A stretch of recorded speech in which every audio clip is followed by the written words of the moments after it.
UFO expert Jeremy Corbell says at least 100 crafts from out of this world swarmed a fleet of Navy warships pushing back against a naval chief who told Congress it was just drones.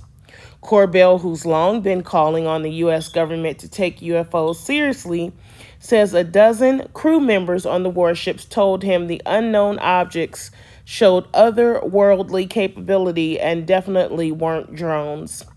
The documentary filmmaker told the Daily Mail the UFOs present a serious national security issue and should not be dismissed out of hand. In response to Deputy Director for Naval Intelligence Scott Bray, who told Congress he'd reasonably confident the objects captured on video back in July 2019 off the Southern California coast are drones. Corbell says the video, which has been verified by the Pentagon, showed UFOs hovering above Navy warships for hours on end, with at least one disappearing into the ocean without a trace.